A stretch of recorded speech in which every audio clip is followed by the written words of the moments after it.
Hey everyone, welcome to Speedway Motors Tech Talk. I'm Joe, and today Josh is here to talk to us about a new product. Sure, this is our new hidden overflow reservoir, coolant reservoir primarily, but you use it for oil as well if you want to. So when we're working on Project Chevelle, we found the need for a reservoir that we could kind of tuck away and hide a little better. And looking at all these GM cars in the 60s and 70s, they've got that nice crown to the fender on the top of the fender there, and it's really kind of dead unused space. So this will tuck right up inside your fender ahead of your inner wheel well and mount to that vertical wall on the inside of the fender, kind of a drip rail in there. So pretty easy mounting, and really all we're going to see from the side profile is just the lower hose connection here. Our upper tube runs all the way up into the top here as an overflow if it gets too full, and then you can drain that out if you need to. It holds about a quart. So yeah, we're going to throw it on here and get back to having a coolant catch can so we can reclaim some of that coolant if we need to.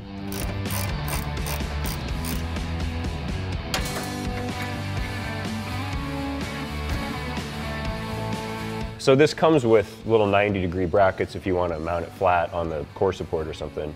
But to mount it this way, you're just going to use 2 of those bolts, and then the nut captures the bolt and holds the thing up against the side of the fender, right? Right, and really any width of 2 holes up to this wide here, which is 6 inches, is appropriate because you can just slide them and still have your 2 holes lined up. So. And it's cool because it's a carriage bolt, so it holds itself. You don't have to sneak the wrench up inside the fender. The carriage bolt is held from turning in the slot. That's pretty slick. Yeah.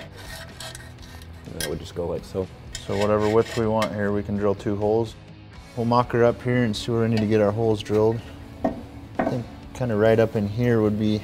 And we're angling this because the more angle you put on it, the more capacity it has, basically. With this overflow tube here runs up into the top edge here, and if you put it flat, it's going to have a little less capacity than if you angle it up and get the fluid level up this high. So.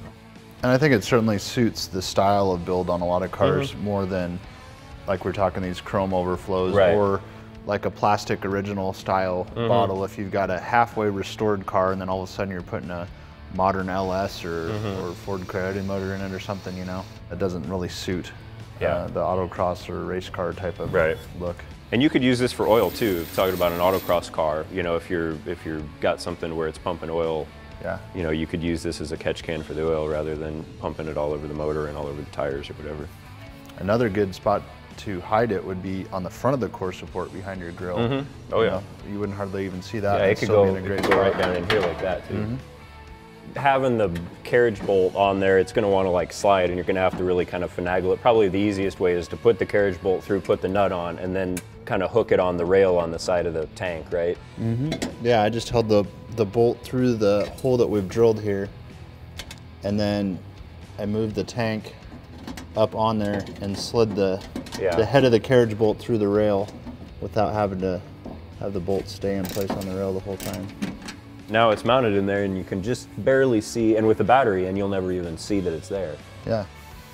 Got a 3/8 barb push on our radiator outlet here and a 1/4 on the overflow tank. So we've got a 3/8 hose, and we'll just suck it down a little bit on our overflow and be good to go. I can think of a lot of different cars that kind of have this kind of shape up in here with this extra cavity. You know, it's hard to list all the applications this would work for, but I mean, really anything 60s and 70s has fenders and inner fender well like this, Camaros, and it's just a lot of blank space not used usually.